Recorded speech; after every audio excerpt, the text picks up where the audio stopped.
आज के इस वीडियो में कक्षा 12 के भौतिक विज्ञान पेपर हल के बारे में बताया जाएगा। 2025 में जो भौतिक विज्ञान का पेपर हुआ था, पेपर का कोड 346 जेबी के सभी प्रश्नों को हल करके बताया जा रहा है। पिछले भाग के वीडियो में प्रश्न नंबर 1 से लेकर के प्रश्न नंबर 7 तक के सभी प्रश्नों को हल करके वीडियो अपलोड कर दिया गया है। यदि उस भाग का वीडियो आप सभी लोग नहीं देखे होंगे तो डिस्क्रिप्शन बॉक्स में उस वीडियो का लिंक दे दिया गया है, वहां से जाकर के वीडियो को देख सकते हैं। इस भाग में प्रश्न नंबर 8 से लेकर के आगे के सभी प्रश्नों को हल करके बताया जाएगा और एक एक प्रश्न को जो है आप सभी लोग अच्छे से समझिएगा। तो पहला क्वेश्चन आज का क्या है, ट्रांसफार्मर किस सिद्धांत पर कार्य करता है? ऊंचाई और अपचाई ट्रांसफार्मर क्या होते हैं? ट्रांसफार्मर में होने वाली दो प्रमुख हानियों का उल्लेख कीजिए। तो यहाँ तक तो थ्योरी का क्वेश्चन दिया गया है और यहाँ से एक न्यूमेरिकल प्रश्न को जोड़ दिया गया है। एक आदर्श ट्रांसफार्मर में प्राथमिक एवं द्वितीयक कुंडलियों में फेरों की संख्या का अनुपात 10:1 है। प्राथमिक कुंडली में 220 वोल्ट की आपूर्ति है तथा द्वितीयक कुंडली में जो है 220 ओम के प्रतिरोध से जुड़ी है। तो प्राथमिक में प्रवाहित धारा का मान ज्ञात कीजिए। तो इसमें जो है 3 प्रश्न दिया गया है। तो पहला तो हम लोग ट्रांसफार्मर का सिद्धांत बताना है और ऊंचाई और अपचाई ट्रांसफार्मर के बारे में बताना है और यहाँ पर एक न्यूमेरिकल दिया गया है। तो एक एक प्रश्न को जो है आपको अच्छे से समझाया जाएगा और आप लोग अच्छे से समझिएगा। तो पहले तो पहला उत्तर जानकारी रखेंगे, ट्रांसफार्मर किस सिद्धांत पर कार्य करता है। तो यहाँ पे नोट कर लेंगे कि ट्रांसफार्मर जो होते हैं वह अनियोय प्रेरण के सिद्धांत पर कार्य करते हैं। तो लिखेंगे यहाँ पर ट्रांसफार्मर अनियोय प्रेरण के सिद्धांत पर कार्य करते हैं। किस सिद्धांत पर? अनियोय प्रेरण के सिद्धांत पर कार्य करते हैं। तो यह पहला उत्तर जो है समझ में आ गया। ट्रांसफार्मर अनियोय प्रेरण के सिद्धांत पर कार्य करते हैं, सिद्धांत पर कार्य करते हैं। अब अगला इसमें प्रश्न क्या है, अगला प्रश्न को देखते हैं। तो अगला प्रश्न क्या दिया है, ऊंचाई ट्रांसफार्मर किसे कहते हैं? ऊंचाई ट्रांसफार्मर क्या है, अपचाई ट्रांसफार्मर क्या है, दोनों को परिभाषा लिखना है। तो पहला उत्तर समझ में आ गया होगा, ट्रांसफार्मर अनियोय प्रेरण के सिद्धांत पर कार्य करते हैं। अब यहाँ पर हेडिंग नोट करेंगे, ऊंचाई ट्रांसफार्मर। अब ऊंचाई ट्रांसफार्मर क्या होते हैं? तो यहाँ लिखेंगे ऊंचाई ट्रांसफार्मर। अब ऊंचाई ट्रांसफार्मर की पहले परिभाषा समझेंगे। ऊंचाई ट्रांसफार्मर, ऊंचाई ट्रांसफार्मर। अब यहाँ पे इसकी जो परिभाषा को समझेंगे, बहुत आसान परिभाषा है। अगर ऊंचाई ट्रांसफार्मर का परिभाषा आपको याद हो गया तो समझिए अपचाई ट्रांसफार्मर का परिभाषा खुद बना सकते हैं। तो ऊंचाई जो ट्रांसफार्मर होते हैं वे प्रत्यावर्ती वोल्टेज को मान को बढ़ा देते हैं और प्रबल धारा के मान को घटा देते हैं, उसी को ऊंचाई ट्रांसफार्मर कहा जाता है। तो यहाँ पे समझ लेते हैं ऊंचाई ट्रांसफार्मर की परिभाषा क्या है। तो लिख लेंगे यहाँ पर वे ट्रांसफार्मर, यहाँ उत्तर लिख लेंगे यहाँ पर वे ट्रांसफार्मर, वे ट्रांसफार्मर, वे ट्रांसफार्मर जो प्रत्यावर्ती वोल्टेज के मान को, प्रत्यावर्ती वोल्टेज के मान को बढ़ा दे, प्रत्यावर्ती वोल्टेज के मान को, वोल्टेज के मान को बढ़ा दे, वोल्टेज के मान को क्या कर दे? बढ़ा दे, बढ़ा देता है। वे ट्रांसफार्मर जो प्रत्यावर्ती वोल्टेज के मान को बढ़ा देता है तथा प्रबल धारा के मान को, तथा प्रबल धारा के मान को, प्रबल धारा के मान को, प्रबल धारा के मान को घटा देता, प्रबल धारा के मान को घटा देता है, घटा देता है। ऐसे ट्रांसफार्मर को क्या कहते हैं? ऐसे ट्रांसफार्मर को, ऐसे ट्रांसफार्मर को क्या कहा जाता है? ऐसे ट्रांसफार्मर को ऊंचाई ट्रांसफार्मर कहते हैं। ऐसे ट्रांसफार्मर को ऊंचाई ट्रांसफार्मर कहते हैं, ऊंचाई ट्रांसफार्मर कहते हैं, ट्रांसफार्मर कहते हैं। कितना आसान परिभाषा है, बस एक बार और पढ़ते हैं, परिभाषा याद हो जाएगा। वे ट्रांसफार्मर जो प्रत्यावर्ती वोल्टेज के मान को बढ़ा देता है और प्रबल धारा के मान को घटा देता है, ऐसे ट्रांसफार्मर को क्या कहते हैं? ऊंचाई ट्रांसफार्मर कहते हैं। अब ऊंचाई जो ट्रांसफार्मर होते हैं वो प्राथमिक कुंडली जो होता है उसमें फेरों की संख्या कम होती है। तो यहाँ लिखेंगे ऊंचाई ट्रांसफार्मर में, ऊंचाई ट्रांसफार्मर में लिखेंगे यहाँ पर ऊंचाई ट्रांसफार्मर में, ट्रांसफार्मर में, ऊंचाई ट्रांसफार्मर में प्राथमिक कुंडली में फेरों की संख्या, प्राथमिक कुंडली में फेरों की संख्या, प्राथमिक कुंडली में फेरों की संख्या कम होती है, फेरों की संख्या कम होती हैं, फेरों की संख्या क्या होती हैं? कम होती हैं, कम होती हैं।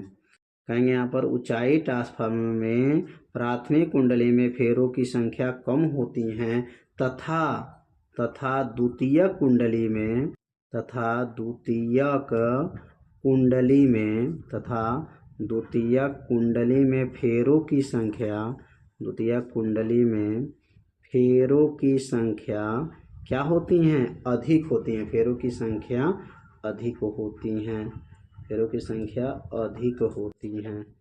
कितना आसान परिभाषा है, अधिक होती हैं। तो ऊंचाई ट्रांसफार्मर आप लोग समझ गए होंगे। ऊंचाई ट्रांसफार्मर क्या है? वे ट्रांसफार्मर जो प्रत्यावर्ती वोल्टेज के मान को क्या कर दे? बढ़ा देता है और प्रबल धारा के मान को क्या करता है? घटा देता है। ऐसे ट्रांसफार्मर को ऊंचाई ट्रांसफार्मर कहते हैं। वोल्टेज का मान बढ़ना है, धारा का मान घटना है। अब यहाँ पर इसका जो है प्रतीक बना लेंगे, इसमें फेरों की संख्या कम रहेगा, प्राथमिक कुंडली में फेरों की संख्या यहाँ कम रहेगा, लेकिन द्वितीयक कुंडली में यहाँ फेरों की संख्या क्या रहेगा? ज़्यादा रहेगा। यह प्राथमिक कुंडली हो जाएगा और इधर उधर वाला जो बना है यह द्वितीयक कुंडली हो जाएगा। यह प्राथमिक है और वह द्वितीयक कुंडली है। तो प्राथमिक कुंडली में फेरों की संख्या कम है और यहाँ द्वितीयक कुंडली में फेरों की संख्या अधिक है। फेरा मतलब देखिए यहाँ 1 2 3, यहाँ 1 2 3 4 5 6 7 8 है, तो इसका मतलब इसमें फेरों की संख्या इसमें कम है, इसमें फेरों की संख्या ज़्यादा है। तो ऊंचाई ट्रांसफार्मर जो है आप लोग समझ में आ गया होगा कि मतलब ये प्रतीक बनाया गया है। तो ऊंचाई ट्रांसफार्मर बाद में हम लोग पढ़ेंगे अपचाई ट्रांसफार्मर क्या है। तो यहाँ पे हेडिंग लिखेंगे अपचाई ट्रांसफार्मर। अब अपचाई ट्रांसफार्मर का परिभाषा खुद बना सकते हैं, बस इसी का उल्टा लिख देना है, आपका जो है परिभाषा बन जाएगा। तो क्या लिखेंगे यहाँ पर? ऊंचाई ट्रांसफार्मर का उल्टा अपचाई ट्रांसफार्मर है।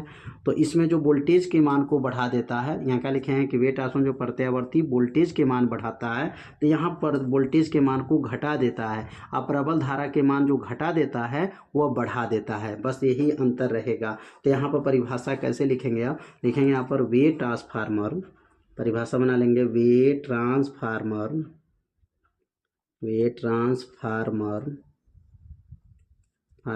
वे ट्रांसफार्मर जो प्रत्यावर्ती वोल्टेज, प्रत्यावर्ती वोल्टेज के मान को, प्रत्यावर्ती वोल्टेज के मान को क्या कर दे? घटा दे, मान को घटा दे, प्रत्यावर्ती वोल्टेज के मान को क्या कर दे? घटा देता है, घटा देता है तथा, घटा देता है तथा प्रबल धारा के मान को, तथा प्रबल धारा के मान को, प्रबल धारा के मान को क्या करेगा? यह प्रबल धारा के मान को जो घटा था तो वह बढ़ा देता है, बढ़ा देता है, बढ़ा देता है। ऐसे ट्रांसफार्मर को, ऐसे ट्रांसफार्मर को, ऐसे ट्रांसफार्मर को क्या कहा जाता है? ऐसे ट्रांसफार्मर को अपचाई ट्रांसफार्मर कहते हैं। क्या कहते हैं? अपचाई ट्रांसफार्मर कहते हैं, अपचाई ट्रांसफार्मर कहते हैं। कितना आसान है, बस परिभाषा को समझना है। जो ऊपर वाला परिभाषा लिखे हैं इसी का उल्टा लिख दीजिएगा, अपचाई ट्रांसफार्मर हो जाएगा। और अपचायी ट्रांसफार्मर में यहाँ देखिए प्राथमिक कुंडली में फेरों की संख्या क्या है, कम है। तो अब यहाँ लिखेंगे कि जो अपचायी ट्रांसफार्मर होता है प्राथमिक कुंडली के फेरों की संख्या जहाँ कम है वहाँ अधिक हो जाएगा। तो यहाँ लिखेंगे ऊंचाई ट्रांसफार्मर में जो था ये ऊंचाई था, अब क्या लिखेंगे अपचायी ट्रांसफार्मर लिखेंगे। अपचायी ट्रांसफार्मर में, अपचायी ट्रांसफार्मर में,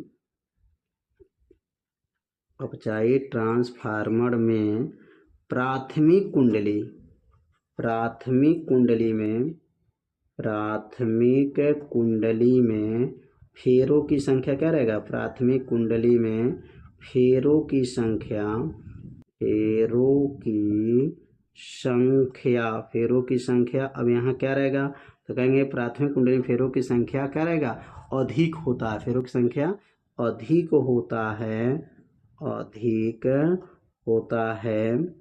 होता है तथा द्वितीय कुंडली में, तथा द्वितीय कुंडली में फेरों की संख्या, तथा द्वितीयक कुंडली में फेरों की संख्या, द्वितीय कुंडली में फेरों की संख्या, फेरों की संख्या कम होती हैं, फेरों की संख्या क्या होती हैं, कम होती हैं या कम होता है, कम होता है। तो कितना आसान है। अब जो ऊपर ऊंचाई ट्रांसफार्मर अपचाई ट्रांसफार्मर एक जैसा परिभाषा है, बस थोड़ा थोड़ा अंतर है, जहाँ बढ़ा है वहाँ घटा, जहाँ घटा है वहाँ बढ़ा। अब इसमें अगर तो अब यहाँ पर अपचाई ट्रांसफार्मर का प्रतीक बना लेंगे। प्राथमिक कुंडली में फेरों की संख्या क्या होता है, प्राथमिक कुंडली में फेरों की संख्या ज़्यादा होता है, और द्वितीय कुंडली में जो फेरों की संख्या होता है वह जो है कम होता है। यानी कि द्वितीय कुंडली, ये प्राथमिक कुंडली हो गया, और यहाँ पे जो बनेगा यह द्वितीय कुंडली में फेरों की संख्या क्या है, यहाँ पर कम है। 1 2 3 फेरा हो गए हैं, 1 2 3 4 5 6। इसमें प्राथमिक में जो कुंडली है उसमें फेरों की संख्या क्या है, अधिक हो गया है, और यह द्वितीय कुंडली इसमें फेरों की संख्या कम है। तो यहाँ लिखेंगे प्राथमिक कुंडली, प्राथमिक कुंडली में जो है फेरों की संख्या क्या है, अधिक है, और द्वितीय कुंडली है तो द्वितीय कुंडली में फेरों की संख्या क्या है, कम है। ये कौन सा ट्रांसफार्मर का प्रतीक है, तो लिखेंगे यह जो है अपचायी ट्रांसफार्मर, क्या है, अपचायी ट्रांसफार्मर का यह प्रतीक है। इसके पहले ऊंचाई ट्रांसफार्मर था। ऊंचाई ट्रांसफार्मर में प्राथमिक कुंडली के फेरों की संख्या क्या था, कम था, इसमें क्या है ज़्यादा है, और इसमें जो है ऊंचाई में जो है द्वितीयक में ज़्यादा था, तो द्वितीयक इसमें क्या रहेगा, कम रहेगा। तो उम्मीद करते हैं यह जो है जो प्रतीक बनाया गया आप लोगों को अच्छे से समझ में आ गया होगा। तो अब इसका जो है अगला जो इसमें प्रश्न क्या दिया गया, अगला प्रश्न को समझते हैं। अगला प्रश्न है ट्रांसफार्मर में होने वाले 2 प्रमुख हानियों का उल्लेख कीजिए। तो ट्रांसफार्मर में होने वाले 2 हानियां कौन कौन से हैं, तो यहाँ पे नोट कर लेंगे। पहली हानियां क्या हैं, तो प्राथमिक कुंडली तथा द्वितीय कुंडली में धारा प्रवाहित होने से तांबे के तारों में वैद्युत ऊर्जा को ऊष्मीय ऊर्जा के रूप में हानि होती है। जो प्राथमिक कुंडली द्वितीय कुंडली, ट्रांसफार्मर के अंदर 2 कुंडलियां होती हैं, एक प्राथमिक कुंडली होता है और एक द्वितीय कुंडली होता है। जब प्राथमिक कुंडली द्वितीय कुंडली में जब धारा प्रवाहित होता है, जो तांबे की जो तार होते हैं उसमें वैद्युत ऊर्जा होता है, लेकिन वैद्युत ऊर्जा होने की वजह से वह धीरे धीरे वह गर्म हो जाता है, गर्म होने लगता है, तो उसी को कहा जाता है ऊष्मीय ऊर्जा के रूप में वह हानि होती हैं। तो पहला जो है आपका दोष जो है कमियां समझ में आ गया होगा। अब दूसरा जो कमियां क्या है, प्राथमिक कुंडली में उत्पन्न जो चुंबकीय फ्लक्स है द्वितीय कुंडली में नहीं गुजरता है, इसे फ्लक्स हानि कहते हैं। जब प्राथमिक कुंडली में उत्पन्न जो चुंबकीय फ्लक्स होता है वह द्वितीय कुंडली में नहीं गुजरता है, इसे फ्लक्स हानि कहते हैं। अब इसमें जो है क्वेश्चन जो दिया गया है, अब यहाँ पर एक न्यूमेरिकल इसमें जोड़ा गया है। अब न्यूमेरिकल को भी हल किया जाएगा, एक एक लाइन को जो है आपको न्यूमेरिकल अच्छे से समझाया जाएगा। तो पहले न्यूमेरिकल को आप समझते हैं कि इसमें कैसे इसको हल किया जाएगा। तो एक आदर्श ट्रांसफार्मर में प्राथमिक एवं द्वितीयक कुंडली में फेरों की संख्या, फेरों की संख्या का अनुपात दिया गया है 10 समन्वय 1 है। प्राथमिक कुंडली में 220 वोल्ट की आपूर्ति है। यहाँ प्राथमिक कुंडली में 220 का जो है वोल्टेज दिया गया, द्वितीयक में 220 ओम का प्रतिरोध से जुड़ी है। प्राथमिक में प्रवाहित धारा का मान ज्ञात कीजिए। तो इसको कैसे हल करेंगे, तो सबसे पहले प्रश्न में क्या क्या दिया गया है, तो यहाँ पर दिया गया है कि प्राथमिक कुंडली में फेरों की संख्या, इसको कहते हैं ENP, और द्वितीय कुंडली में फेरों की संख्या, इसको कहते हैं ENS। तो ENP समन्वय NS बराबर क्या दिया गया क्वेश्चन में, तो 10 समन्वय 1 दिया गया है। अब यहाँ पर ENP का नाम क्या है, प्राथमिक कुंडली में फेरों की संख्या, P मतलब प्राइमरी, S का मतलब सेकेंडियर, मतलब ये दूसरी कुंडली हो गई, ये प्राथमिक कुंडली हो गया। ENP समन्वय NS बराबर 10 समन्वय 1 है। अगर इस समन्वय को हटाएंगे तो क्या बनेगा, यहाँ पर NP बटा NS बराबर क्या हो जाएगा, 10 बटा 1 हो जाएगा। और इसमें मान क्या दिया गया था, और प्राथमिक कुंडली में वोल्टेज दिया गया था। प्राथमिक कुंडली में वोल्टेज किससे दिखाएंगे, तो वह दिखाया जाएगा VP से। प्राथमिक है, प्राइमरी है, इसमें वोल्टेज कितना है, 220 वोल्ट है। अब 220 वोल्ट हो जाएगा। अब यहाँ पर जो है और एक प्रतिरोध दिया गया था किस कुंडली में, द्वितीय कुंडली में जो है प्रतिरोध, उसको कहा जाएगा RS। द्वितीय कुंडली है, इसे RS का जो प्रतिरोध कितना दिया गया, 220 ओम दिया गया है। अब इसमें किसकी गणना करना है, तो प्राथमिक कुंडली में धारा IP की गणना करना है। IP बराबर प्रश्नवाचक हो जाएगा। क्या क्या मान दिया, फेरों की संख्या का अनुपात दिया गया है, प्राथमिक कुंडली में वोल्टेज दिया गया, द्वितीय कुंडली का प्रतिरोध दिया गया है, और IP पूछा जा रहा है। अब यहाँ पर सूत्र लिखेंगे। आप ट्रांसफार्मर में जो सूत्र होता है, क्या पढ़े हैं सूत्र, NP बटा NS होता है। NP बटा NS बराबर होता है VP बटा VS होता है, बराबर होता है IS बटा IP होता है। यह सूत्र जो है ट्रांसफार्मर का सूत्र होता है। अब ट्रांसफार्मर में जो परिरमण नियतांक होता है, यही सूत्र है। अब इसी सूत्र के सहायता से जो है आपको IP का मान निकालना है, प्राथमिक कुंडली में धारा। अब यहाँ पर लेकर के चलेंगे, किसका मान दिया, देखिए VP का मान दिया है, तो VP का मान 220 है, तो इसके सहायता से पहले VS का मान निकालेंगे। NP का मान दिया है, NS का मान दिया, तो इन दोनों सूत्र को लेकर जब चलेंगे तो इसमें जो है आपका VS का मान निकल जाएगा। तो अब यहाँ पर जो अगर ये दोनों सूत्र को लेके चला जाए तो क्या बनेगा, तो यहाँ पे लिखेंगे अर्थात क्या है, NP को और NS को एक साथ ले रहे हैं, बराबर VP को बटा VS को एक साथ लेकर के हल करेंगे। यह समझिए फार्मूला है, इसी फार्मूला से हमको हल करके मान निकालना है। आप कैसे इसको हल करेंगे, एक एक लाइन को जो है आप सभी लोग अच्छे से समझिएगा। अब देखिए NP बटा NS का मान दिया, NP बटा NS का मान क्या है, 10 बटा 1 दिया गया है, तो इसके जगह पे क्या लिखेंगे, 10 बटा 1 हो जाएगा, बराबर VP का मान, देखिए VP का मान 220 वोल्ट है, तो यहाँ लिखेंगे 220 वोल्ट हो जाएगा, बटा हो जाएगा, और VS क्या हो जाएगा, यहाँ पर VS हो जाएगा। 10 बटा 1 कहाँ से आया, NP बटा NS का मान 10 बटा 1 है, 220 बटा VS हो गया। अब इसमें अगर देखेंगे तो VS को ऊपर कर देंगे, इसमें गुणा कर लिया जाएगा, तो जब गुणा करेंगे तो ये बनेगा 10 VS बराबर क्या हो जाएगा, 220 हो जाएगा, और 220 हो गया तो VS बराबर निकल गया। VS बराबर क्या है, तो 220 बटा हो जाएगा, नीचे जाएगा 10 से इसको काट देंगे तो क्या आ जाएगा, VS बराबर क्या आ जाएगा, 22 वोल्ट जो है यह निकल गया। अब किसके सहायता से, इन दोनों के बीच में जब चला गया है तो NP बटा NS का मान दिया गया था, VP का मान प्रश्न में दिया था, VS का मान निकाल लिए हैं, तो VS का मान कितना गया आपका, 22 वोल्ट जो है मान निकल गया। अब हम लोग किसका मान निकालना है, अब IS का और IP में हमको निकालना है, तो कैसे हल करेंगे।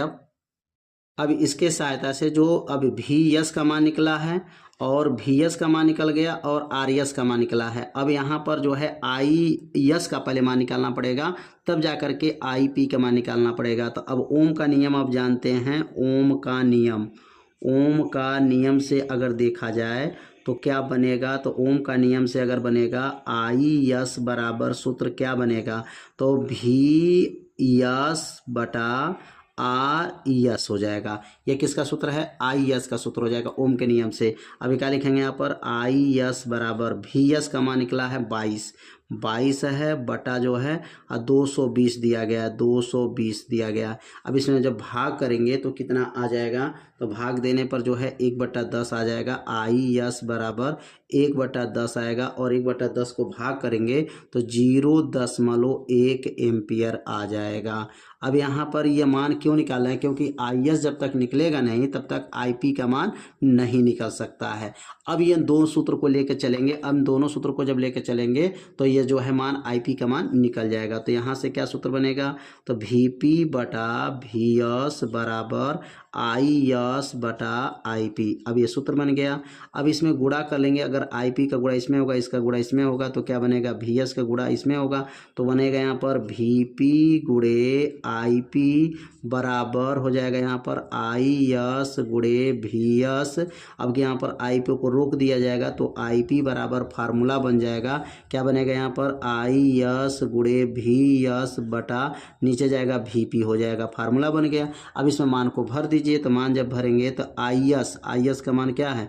0.1 है। वी एस का मान क्या है? 22 है, 22 हो जाएगा। और वी पी का मान 220 है, 220 है। अब ये मान को भर करके हल करेंगे तो 22 से तो ये कट जाएगा, 22 दहा में 10 हो गया, 10 से भाग कर देंगे 0.01 एम्पियर हो जाएगा। तो इसमें कैसे इसको हल किया गया है पहले ध्यान देंगे। सबसे पहले इन दोनों सूत्र के बीच में लेकर के चला गया है तो वी एस का मान निकला और वी एस की सहायता से आई एस का मान निकालना है। जब आई एस का मान निकल जाएगा तो अब इन दोनों के सूत्र का प्रयोग करेंगे तब जा करके आई पी का मान निकलेगा। आई पी का नाम क्या है? प्राथमिक कुंडली में बहने वाली धारा की गणना किया गया। तो यहाँ ओम का नियम लागू किया गया। आई एस वाला सूत्र आई एस व वी एस बटा आर एस हो जाएगा। इसमें मान भर करके आई एस का मान निकाल लिया और इन दोनों के बीच में जब चलेंगे तो आई पी का मान निकल गया। तो उम्मीद करते हैं यह न्यूमेरिकल आप लोगों को अच्छे से समझ में आ गया होगा। अगला क्वेश्चन है वैद्युत संधारित्र क्या है? समांतर प्लेट संधारित्र की धारिता का व्यंजक प्राप्त कीजिए। धारिता किन बातों पर निर्भर करती है? तो इसमें भी 3 प्रश्न दिया गया, बारी बारी से हल किया जाएगा। सबसे पहले जो नोट करेंगे वैद्युत संधारित्र क्या है। अब यहाँ वैद्युत संधारित्र की पहले परिभाषा को लिखेंगे। वैद्युत संधारित्र किसे कहते हैं? तो वैद्युत संधारित्र जो होता है वह क्या है? वैद्युत संधारित्र में 2 प्लेट लगे होते हैं। पहला प्लेट जो होता है धनावेश होता है और दूसरा प्लेट जो होता है वह ऋणावेश होता है। और संधारित्र एक प्रकार का समायोजक होता है जिसमें किसी प्रकार के 2 चालकों का युग्म होता है और यह चालक एक दूसरे के समीप में स्थित होते हैं लेकिन बराबर आवेश होते हैं, परंतु इस पर विपरीत रहता है, एक प्लस रहता है एक माइनस होता है। तो संधारित्र की अब यहाँ पर परिभाषा को नोट कर लेते हैं। अब यहाँ लिखेंगे संधारित्र एक प्रकार का समायोजक है। संधारित्र एक प्रकार का समायोजक है।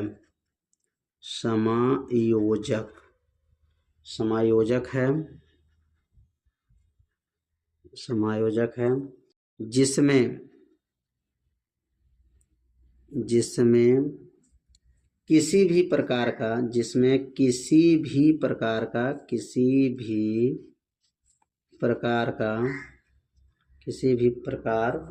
के 2 चालकों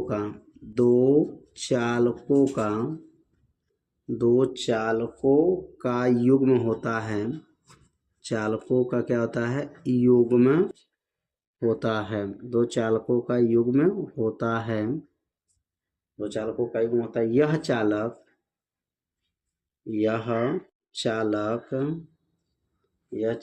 एक दूसरे के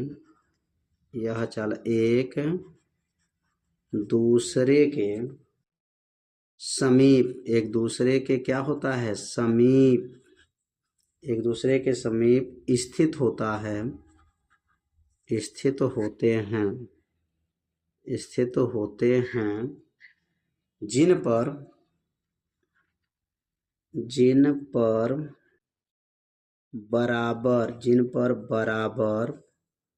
बराबर एवं विपरीत आवेश होता है, जिन पर बराबर एवं विपरीत आवेश होता है, आवेश रहता है, आवेश रहता है। संधारित्र का जो दूसरा सिरा होता है, संधारित्र का दूसरा सिरा, संधारित्र का दूसरा सिरा पृथ्वी से जुड़ा होता है। दूसरा सिरा जो होता है वह पृथ्वी से जुड़ा होता है, पृथ्वी से जुड़ा होता है। तो संधारित्र की परिभाषा समाप्त हो गया। और संधारित्र की परिभाषा बहुत ही आसान है। संधारित्र एक प्रकार का क्या है, समायोजक है, जिसमें किसी भी प्रकार के दो चालकों का क्या होता है, युग्म होता है। यह चालक एक दूसरे के समीप स्थित होते हैं, जिन पर बराबर परंतु विपरीत आवेश होता है। अब ये संधारित्र है और संधारित्र में यह दो प्लेट होते हैं। पहला प्लेट जो होता है धन आवेश होता है और दूसरा जो प्लेट होता है वह ऋण आवेश होता है। और दूसरा जो प्लेट होता है वह पृथ्वी से ला करके जुड़ा होता है, यह पृथ्वी से जुड़ा है, ठीक है। तो यह पृथ्वी से कौन प्लेट जुड़ेगा, माइनस वाला प्लेट जो है पृथ्वी से जुड़ेगा और धन वाला प्लेट जो रहेगा यह बैटरी से ला करके इसको सप्लाई दे देंगे, बैटरी से इसको जोड़ दिया जाएगा। और यह जो है पृथ्वी से जोड़ दिया। इसके बीच में क्या भरा रहता है, पारा वैद्युतांक पदार्थ, कुचालक पदार्थ इसके अंदर भरा होता है। तो संधारित्र की परिभाषा खत्म हो गया। संधारित्र एक प्रकार का समायोजक है, जिसमें किसी भी प्रकार के दो चालकों का युग्म होता है और ये चालक एक दूसरे के समीप में स्थित होते हैं और जिन पर बराबर परंतु विपरीत आवेश होता है, एक प्लस है और एक पर माइनस होता है। और संधारित्र का जो दूसरा सिरा होता है वह पृथ्वी से जुड़ा होता है। अब इसमें एक और प्रश्न दिया गया है, समांतर प्लेट संधारित्र की धारिता का व्यंजक प्राप्त कीजिए। समांतर प्लेट संधारित्र की धारिता का जो है सूत्र का निगमन करना है। तो सबसे पहले यहाँ पर हेडिंग नोट कर लेंगे, समांतर पट संधारित्र की धारिता का सूत्र का निगमन। अब यहाँ लिखेंगे समांतर पट संधारित्र की धारिता का सूत्र का निगमन। लिखेंगे यहाँ पर समांतर पट संधारित्र, समांतर पट संधारित्र की धारिता का सूत्र का निगमन, संधारित्र की धारिता का सूत्र का निगमन, धारिता का सूत्र का निगमन। अब सूत्र का जब निगमन करेंगे तो कैसे सूत्र का निगमन होगा, तो यहाँ पर सबसे पहला काम करेंगे, यहाँ पर एक चित्र बनाएंगे समांतर पट संधारित्र की और उसमें धारिता का व्यंजक को निगमन करना है। तो यहाँ पर एक समांतर पट संधारित्र कैसे बनेगा, तो यहाँ पर एक समांतर प्लेट हो गया और इसको पृथ्वी से ला के जोड़ दिया जाएगा और बीच में जो है, इसके बीच में क्या भरा है, पारा वैद्युतांक पदार्थ भरा है और इस पर क्या है, प्लस चार्ज है और दूसरे पे क्या है, माइनस चार्ज है। इसी को कहा गया समांतर पट संधारित्र हो गया। एक पर प्लस आवेश और दूसरे पर माइनस आवेश है, ऋण आवेश है, एक पे प्लस एक पे माइनस। और दोनों प्लेटों के बीच की दूरी क्या है, तो दोनों प्लेटों के बीच की दूरी d है और इसको किससे जोड़ा जाएगा, इसको बैटरी से ला करके जोड़ दिया जाएगा। अब यहाँ पर माना लिखेंगे, सबसे पहला काम माना लिखेंगे कि माना समांतर पट संधारित्र, लिखेंगे माना समांतर जो पट संधारित्र है, माना समांतर पट संधारित्र, समांतर पट संधारित्र, संधारित्र के प्रत्येक प्लेट, संधारित्र के प्रत्येक प्लेट, प्रत्येक प्लेट का क्षेत्रफल, प्रत्येक प्लेट का क्षेत्रफल, प्रत्येक प्लेट का क्षेत्रफल अब कितना है, तो कहेंगे प्रत्येक प्लेट का जो क्षेत्रफल है वह a है। यहाँ पर a लिख सकते हैं, क्षेत्रफल a है, प्रत्येक प्लेट का क्षेत्रफल a है। उसके बीच की दूरी क्या है, तो कहेंगे यहाँ पर उनके बीच की दूरी क्या है, तो कहेंगे उनके बीच जो दूरी है, उनके बीच दूरी, दूरी को किसे दिखाएंगे, d से, बीच दूरी d है। तथा प्लेटों के बीच, तथा प्लेटों के बीच रखे जो है पारा वैद्युतांक पदार्थ, तथा प्लेटों के बीच, प्लेटों के बीच रखे पारा वैद्युतांक पदार्थ, पारा वैद्युतांक पदार्थ क्या है, पारा वैद्युतांक पदार्थ कितना है, तो कहेंगे पारा वैद्युतांक पदार्थ जो है वह K है, पारा वैद्युतांक पदार्थ के है, पारावैतांक पदार्थ के है। तो इतना माना कहाँ से लिखना है, चित्र में देख करके आपको लिखना है कि माना समांतर पर संधारित्र के प्रत्येक प्लेट का क्षेत्रफल a, उनके बीच की दूरी d, प्लेटों के बीच रखे पारावैद्युतांक पदार्थ k है। तो अब यहाँ पर एक सूत्र पढ़े हैं, E बराबर सूत्र होता है, यह E बराबर सूत्र होता है सिग्मा बटा अपसाइलम नॉट इंटू के होता है। यह किसका सूत्र है, वैद्युत क्षेत्र की तीव्रता का सूत्र है। और यहाँ का सूत्र होता है, सिग्मा का सूत्र होता है आवेश पृष्ठ घनत्व किसे कहते हैं, तो सिग्मा बराबर क्यू बटा ए होता है। अगर यहाँ सिग्मा को हटा दें तो क्या बनेगा, यहाँ पर ई बराबर हो जाएगा, सिग्मा हट जाएगा तो बनेगा यहाँ पर क्यू बटा ए, और बन जाएगा यहाँ पर अपसाइलम नॉट इंटू के। तो यहाँ पर किसका मान निकल गया, ई का मान निकल गया। अब यहाँ लिखेंगे प्लेटों के बीच का विभवांतर, क्या लिखेंगे यहाँ पर, प्लेटों के बीच का विभवांतर, प्लेटों के बीच विभवांतर। तो प्लेटों के बीच विभवांतर, विभवांतर कैसे निकलेगा, प्लेटों के बीच का विभवांतर अगर निकालना हो तो v बराबर क्या होता है, ई डी होता है। अब यह ई वाला मान यहाँ पे रख देंगे तो v बराबर हो जाएगा, ई का मान जो निकला है यहाँ पे रखा जाएगा तो क्या बनेगा, q बटा ए अपसाइलम नॉट इंटू के इंटू डी हो गया। यह किसका मान निकल गया, यह v का मान निकल गया। प्लेटों के बीच का विभवांतर v बराबर ई डी, और e का जो मान निकला था यहाँ पे रख दिया गया तो e का मान आ गया। अब c का सूत्र क्या होता है, तो यहाँ c का सूत्र लिख लेंगे। c का सूत्र होता है वैद्युतधारिता, और वैद्युतधारिता का सूत्र होता है Q बटा V होता है। अब यहाँ C बराबर Q, अब यहाँ Q यहाँ नीचे नोट हो जाएगा, Q बटा, और V का जो मान निकला है यह V का मान यहाँ पे रख देंगे तो V का मान क्या निकला है यहाँ पर, Q D बटा ए अपसाइलम नॉट इंटू के। ये किसका मान है, तो यह v का मान है। जो नीचे है वो कहाँ चला जाएगा, सबसे ऊपर चला जाएगा। तो क्या बन जाएगा यहाँ पर, तो c बराबर हो जाएगा, c बराबर q के बगल में कौन गया, a अपसाइलम नॉट इंटू के, और बटा में नीचे क्या है, q d आ जाएगा। अब यहाँ पर जो है q से q को क्या करेंगे, काट देंगे, q से q कट गया, क्या बच जाएगा, तो बचेगा यहाँ पर अब लिख दे रहे हैं c बराबर क्या बचेगा, तो c बराबर हो जाएगा, ए बच गया, अपसाइलम नॉट हो गया इंटू के हो गया, बटा हो जाएगा डी, और यही क्या है, समांतर पर संधारित्र की धारिता है।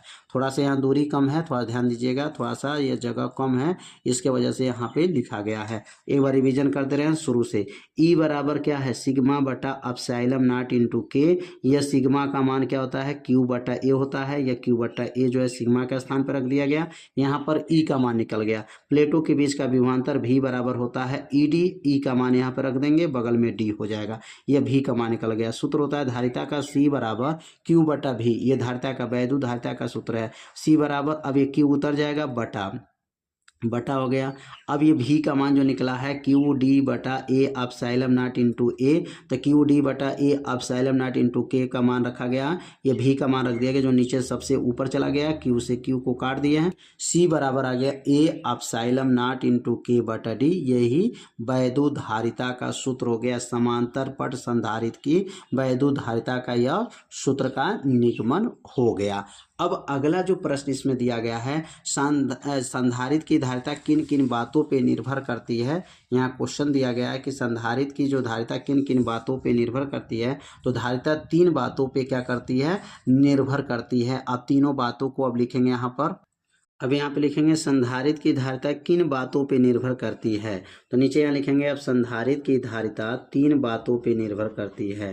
देखेंगे यहाँ पर संधारित्र की धारिता, संधारित्र की धारिता 3 बातों पे निर्भर करती है। 3 बातों पर निर्भर करती है, निर्भर करती है।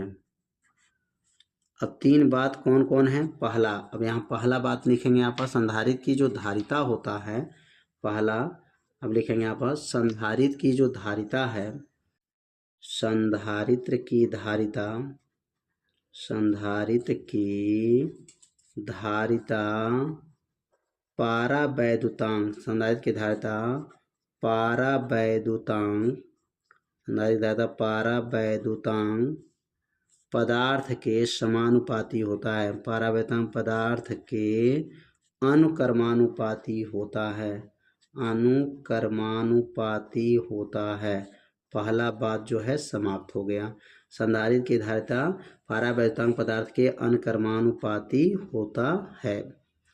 अब यहाँ पर जब पहला बात खत्म हो गया, क्या लिखेंगे? सी अनुकर्मानुपाती के, संधारित्र की जो धारिता है पारावैद्युतांक के पदार्थ के अनुकर्मानुपाती होता है। दूसरा जो बात है, अब यहाँ दूसरी बात क्या है, तो कहेंगे संधारित्र की जो धारिता है, संधारित्र की जो धारिता है, लिखेंगे यहाँ पर संधारित्र की धारिता, संधारित्र की धारिता, धारिता प्लेटों के, संधारित्र की धारिता प्लेटों के क्षेत्रफल के, प्लेटों के क्षेत्रफल के अनुकर्मानुपाती होता है, प्लेटों के क्षेत्रफल के अनुकर्मानुपाती होता है, अनुकर्मानुपाती, अनुकर्मानुपाती होता है, अनुकर्मानुपाती होता है।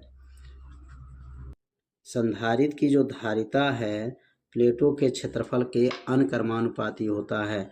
सी अनुकर्मानुपाती ए, तो सी अनुकर्मानुपाती ए हो जाएगा। संधारित्र की धारिता प्लेटों के क्षेत्रफल के अनुकर्मानुपाती होता है।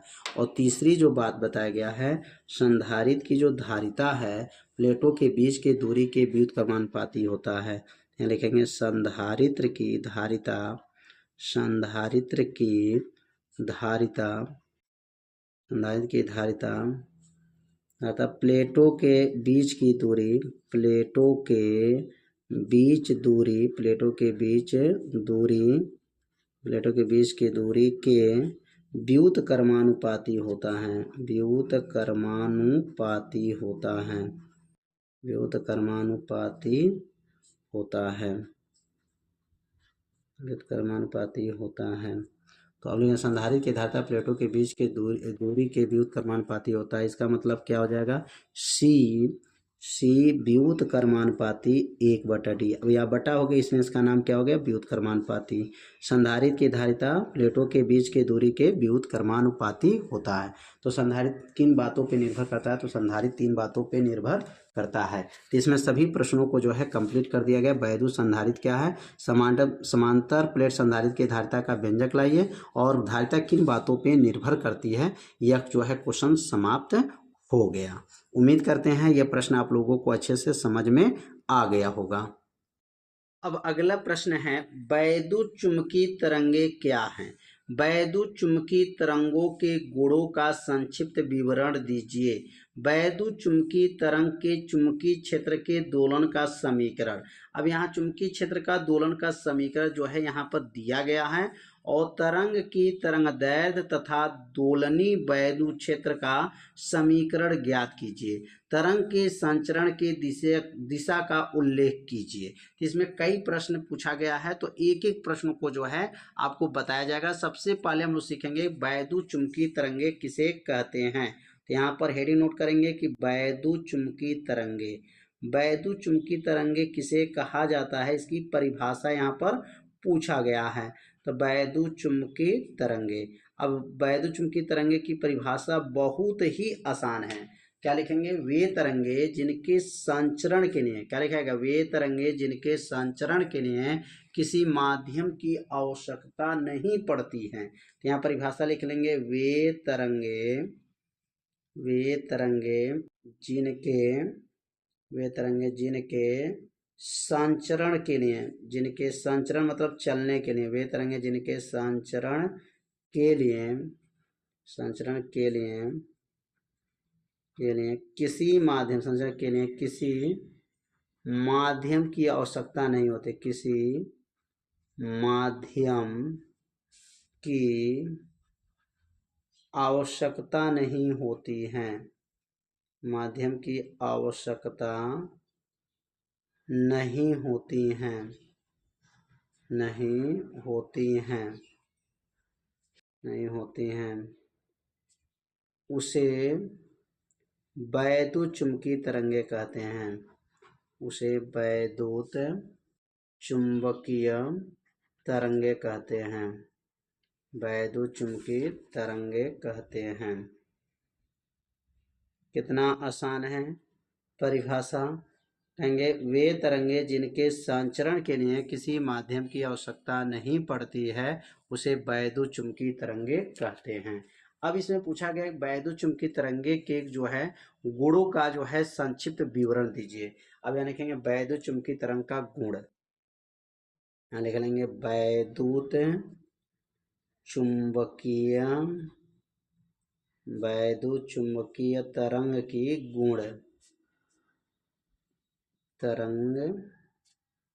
की गुण या विशेषता पूछा जाए तो गुण भी पूछे तो वही लिखेंगे, अब विशेषता भी पूछा जाएगा तो वही हुआ। तो वैद्युतचुंबकीय तरंग के गुण क्या हैं? तो पहला जो गुण है, वैद्युतचुंबकीय तरंगे जिनके संचरण के लिए किसी माध्यम की आवश्यकता नहीं पड़ती है, लिखेंगे इन तरंगों के लिए पहला क्या गुण है, तो लिखेंगे इन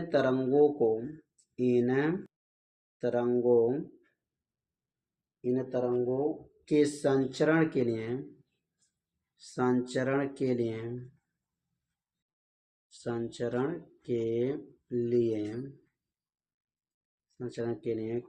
किसी माध्यम की आवश्यकता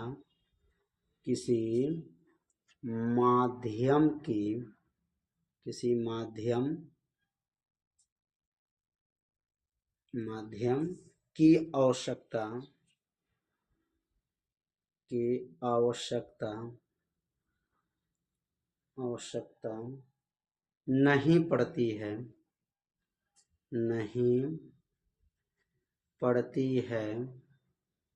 पहला गुण, इन तरंगों को संचरण के लिए किसी माध्यम की आवश्यकता नहीं पड़ती है। दूसरा इसका जो गुण है वैद्युतचुंबकीय तरंग का, यह तरंगे निर्वात या हवा में चल सकती हैं। लिखेंगे यह तरंगे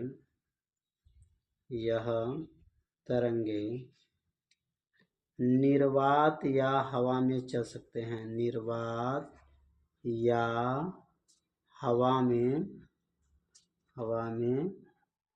चल सकती हैं। जो वैद्युतचुंबकीय तरंगे होते हैं यह तरंगे निर्वात या हवा में चल सकती हैं। तीसरा जो गुण है, यह तरंगे प्रकाश के जो है परावर्तन अपवर्तन के गुण पाए जाते हैं। इन तरंगों में जो है प्रकाश के परावर्तन अपवर्तन के गुण पाए जाते हैं। और यह तरंगे जो होते हैं, यह तरंगे अनुप्रस्थ तरंगे होते हैं। यह तरंगे कौन सा तरंगे होते हैं? अनुप्रस्थ तरंगे होते हैं।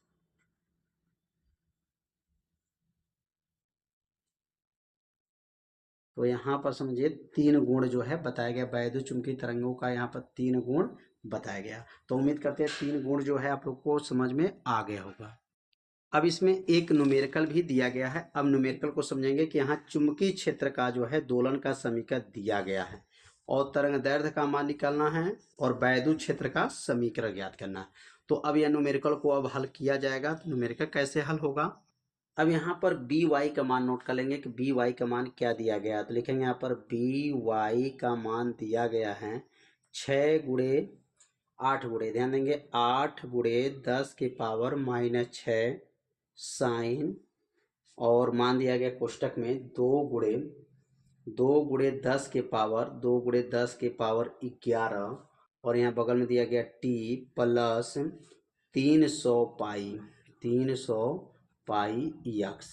और यह बी वाई मतलब होता है चुंबकीय क्षेत्र, और चुंबकीय क्षेत्र का जो मात्रक दिया गया है तो लास्ट में टेस्ला दिया गया, टी मतलब टेस्ला। अब इसको तुलना करेंगे, किससे तुलना करेंगे? तो लिखेंगे यहाँ पर बी वाई बराबर बी नॉट साइन हो जाएगा omega t plus k x से क्या करेंगे? तुलना करने पर, के एक्स से तुलना करने पर अब तुलना करेंगे तो बी नॉट का मान इसमें कितना दिया गया है? तो बी नॉट का मान, ये जो मान दिया गया बी वाई से बी वाई मिल गया, बी नॉट का मान क्या है? तो कहेंगे बी नॉट का मान जो दिया गया है 8 गुणे 10 के पावर -6 दिया गया है। और ओमेगा का मान क्या दिया गया है? तो देखिए ओमेगा साइन मिल गया, ओमेगा के सामने क्या है? तो ओमेगा बराबर दिया गया प्रश्न में 2 गुणे 10 के पावर क्या हो जाएगा? 11, और यहाँ देखिए यक्स मिल गया, और यहाँ पर जो है 300 पाई, तो के का मान क्या है, तो के बराबर दिया गया है 300 पाई दिया गया है। इसमें किसका मान पूछा गया था, तरंगदैर्घ्य लेमडा, लेमडा बराबर प्रश्नवाचक हो जाएगा, लेमडा बराबर प्रश्नवाचक चिन्ह, लेमडा पूछा जा रहा है। और यहाँ के का सूत्र क्या होता है, तो के का सूत्र याद रखेंगे, के का सूत्र अगर याद है तो यहाँ पर पहले नोट कर लिया जाएगा। के का सूत्र होता है 2 पाई/लेमडा होता है। किसका सूत्र है, के का सूत्र होता है 2 पाई/लेमडा। अब लेमडा का मान यहाँ से निकल जाएगा, के को यहाँ बदल दीजिए, के जगह पर क्या रखेंगे 2 पाई/लेमडा बराबर हो जाएगा, और ये हो जाएगा 300 पाई हो जाएगा। अब ये 2 पाई को नीचे भेज दीजिए, या लेमडा को ऊपर करिए, 300 पाई नीचे आ जाएगा, तो क्या बनेगा, लेमडा ऊपर जाएगा तो हो जाएगा लेमडा बराबर हो जाएगा 2 पाई/, और नीचे आ जाएगा 300 पाई आ जाएगा। लेमडा का मान 75 कर दिया गया। अब यहाँ पर जो है क्या कट जाएगा, पाई से पाई कट जाएगा, पाई से पाई खत्म, और 2 से जो है 300 कट जाएगा, तो लेमडा बराबर क्या बनेगा 1/150 हो जाएगा, 1/150, 1/150 मीटर हो जाएगा, क्योंकि लेमडा का मात्रा क्या है मीटर। यहाँ हो जाएगा 2 से जो है यहाँ 300 काटेंगे तो 150 हो गया। अब 150 में जो है भाग कर देंगे, तो भाग देने पे कितना आ जाएगा, तो लिखेंगे आप बराबर करके लिख सकते हैं, भाग देने पाएगा 0.0067 मीटर, 0.67 मीटर हो जाएगा। यह किसका मान निकल गया, तो यही मान जो है लेमडा का मान निकल गया। कैसे निकला है, बी नॉट बराबर पहले पता कर लेंगे क्या है, ओमेगा बराबर क्या है, के बराबर क्या है। इस प्रश्न में जो दिया गया इसमें से बाहर कर लिया जाएगा। और लेमडा पूछा जा रहा है, और के का सूत्र होता है 2 पाई/लेमडा, 2 पाई/लेमडा बराबर 300 पाई हो गया, फिर लेमडा को ऊपर कर दिया गया, फिर नीचे इसको भेज दिया गया, पाई से पाई खत्म, 2 से 300 कट गया, 150 हो जाएगा, 1/150 क्या है 150, 150 में जो है एक का भाग करेंगे तो 0.0067 मीटर आ जाएगा। अब इसमें जो है मान पूछा गया है, चुंबकीय क्षेत्र का जो है मान दिया गया है, वैद्युत क्षेत्र का समीकरण पूछा जा रहा है। तो वैद्युत क्षेत्र के समीकरण निकालने से पहले आपको ई नाट का मान निकालना पड़ेगा। तो ई नाट का सूत्र क्या होता है, तो पढ़ें बी नाट गुणे सी सूत्र होता है। अब यहाँ लिखेंगे ई नाट बराबर हो जाएगा, और बी नाट का मान कितना दिया गया है, तो बी नाट का मान देख सकते हैं 8×10⁻⁻6 दिया गया है, लिखेंगे 8×10⁻⁻6 हो गया। और सी का मान होता है 3×10⁸ होता है। अब इसको सॉल्व करेंगे तो 8 तरीके क्या हो जाएगा 24 हो जाएगा, और 8 घात में से 2 घात घट जाएगा तो बचेगा 2 घात, 10⁻2 घात बराबर क्या हो जाएगा 24 हो गया, और 10⁻2 घात का मतलब 0 2 बढ़ जाएगा 2400। ई नाट का मान कितना आ गया आपका, ई नाट का मान 2400 आ गया। कैसे है, यहाँ पर बी नाट गुणे सी होता है, ये बी नाट का मान हो गया, ये सी का मान हो गया, 8 तरीके 24 गुणे 10⁻2, 8 में से 6 गया 2, और 2 घात का मतलब 100, 100 में 24 का गुणा करेंगे 2400 हो गया। अब यहाँ पर जो लिखेंगे, अब यहाँ पर ई जेड, क्योंकि बी वाई है तो यह हो जाएगा ई जेड हो जाएगा, ई जेड बराबर हो गया वैद्युत क्षेत्र हो गया। वैद्युत क्षेत्र के समीकरण क्या होता है, E naught sine omega t plus k x होता है, यह फार्मूला हो जाएगा। अब इसी फार्मूला में इस मान को क्या करेंगे, रख देंगे। अब इसमें मान ये फार्मूला हो गया, किसका सूत्र हो गया, यह वैद्युत क्षेत्र का यह समीकरण बन गया। वैद्युत क्षेत्र का समीकरण बना ई जेड बराबर E naught sine omega t plus k x, इसी में मान को भर दीजिए, लिखेंगे यहाँ पर ई जेड बराबर हो गया।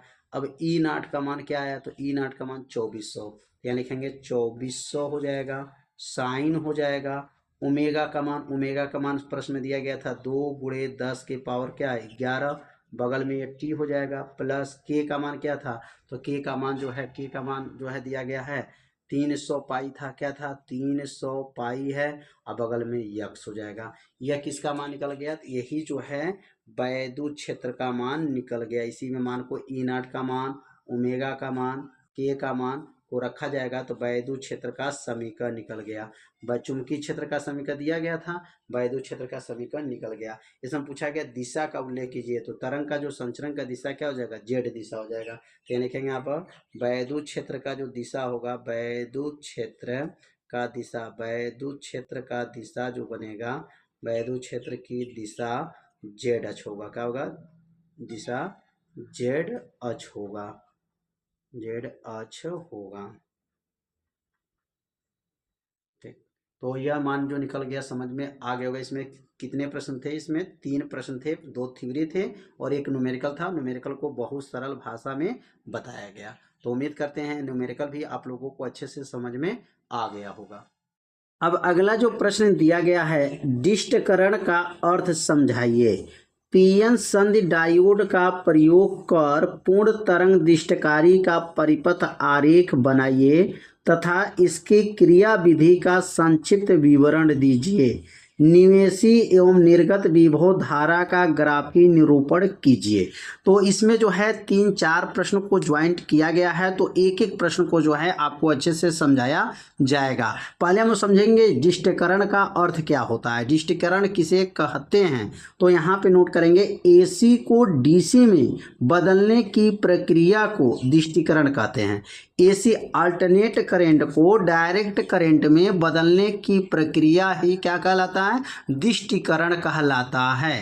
अब यहाँ पर अगला जो क्वेश्चन दिया गया है, पीएन संधि डायोड का प्रयोग कर पूर्ण तरंग डिष्टकारी का परिपथ आरेख बनाइए। तो अब यहाँ पर नोट कर लेंगे, पीएन संधि डायोड एक पूर्ण तरंग डिष्टकारी के रूप में कैसे होगा। अब इसका अर्थ को हम लोग समझेंगे और इस परिपथ को समझेंगे।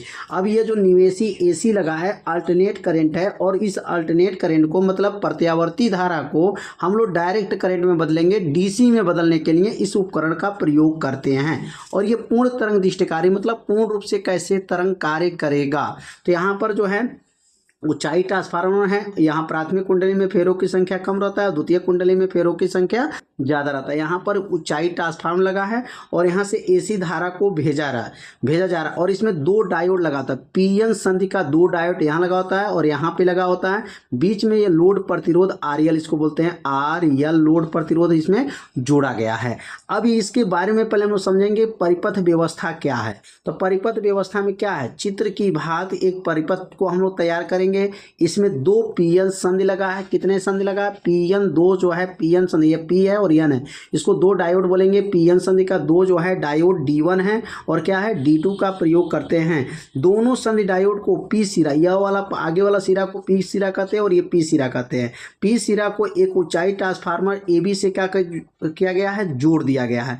जोड़ने पर AC को DC में जिस बदलना रहता है, ट्रांसफार्मर से AC को DC में बदलना होता है। इस ट्रांसफार्मर को प्राथमिक कुंडली को श्रेणी क्रम में क्या कर देते हैं? संबंधित कर देते हैं। और इसमें एक लोड प्रतिरोध आरएल जो है लगा होता है और AB के मध्य बिंदु से जुड़ा होता है। AB के बीचों बीच से यहाँ पर यह जुड़ा होता है। तो परिपथ व्यवस्था को पहले कैसे लिखेंगे इसके बारे में पहले समझ लेते हैं। तो क्या लिखेंगे यहाँ पर? चित्र की भांति एक परिपथ तैयार करते हैं। चित्र की भांति यहाँ पर एक परिपथ तैयार करते हैं जिसमें 2 पीएन संधि डायोड D1 तथा D2 का प्रयोग करते हैं। इसमें 2 संधि डायोड है, पहला D1 है और ये क्या है? D2 है। इसमें P संधि भी है और N भी संधि है।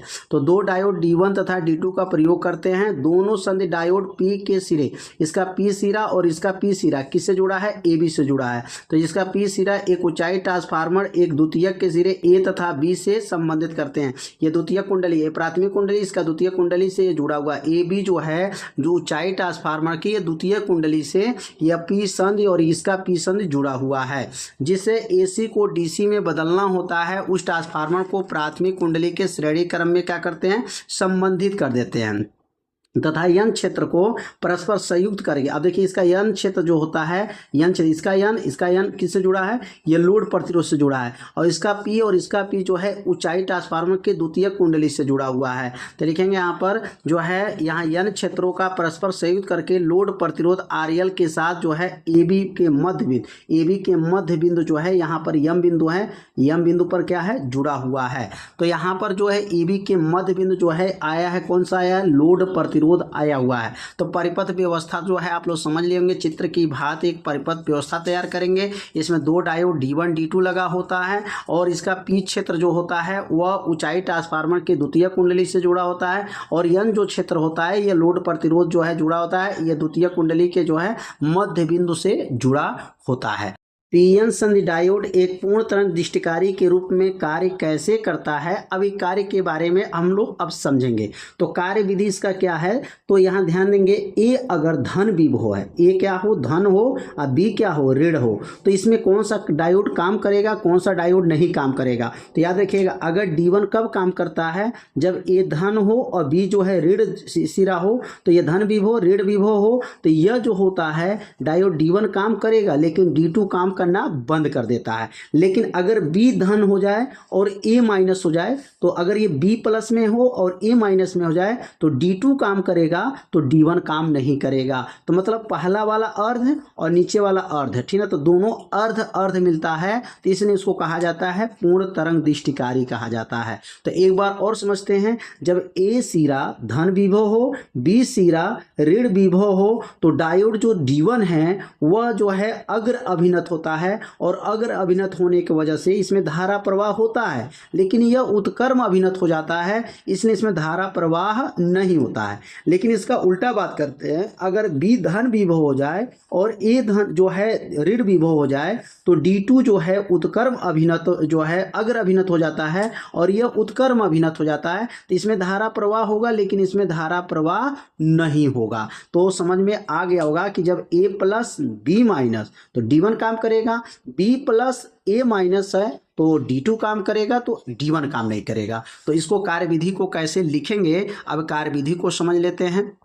तो यहाँ पर नोट करेंगे, अगर AC अल्टरनेट करंट के प्रथम अर्ध चक्र की बात किया जाए, तो सिरा A जो है धन विभव पे हो और सिरा B जो है ऋण विभव पे हो, तो इस स्थिति में जो डायोड D1 था वह अग्र अभिनत होता है और धारा प्रवाहित होने देता है, जबकि D2 जो है उत्क्रम अभिनत होता है, तो उसमें धारा प्रवाहित नहीं होने देता है। मतलब A धन रहेगा, B ऋण रहेगा, तो केवल एक ही डायोड D1 काम करता है, D2 काम करना बंद कर देता है, धारा प्रवाहित नहीं होने देता है, जिससे लोड प्रतिरोध RL में धारा P से Q की ओर जो है प्रवाहित होता है। पहला अर्ध चक्र में हो गया। अब इसका द्वितीय अर्ध चक्र की बात करें, अगर सिरा A ऋण विभव हो जाए, ऋण विभव हो गया, और B जो है धन विभव पे होता है, तो इस स्थिति में डायोड D1 जो होता है वह उत्क्रम अभिनत होता है और जो है धारा प्रवाहित नहीं होने देता है, जबकि D2 जो रहेगा वह जो डायोड में अग्र अभिनत होता है, जो धारा को प्रवाहित होने देता है, जिससे लोड प्रतिरोध RL पुनः उसी दिशा में P से Q की ओर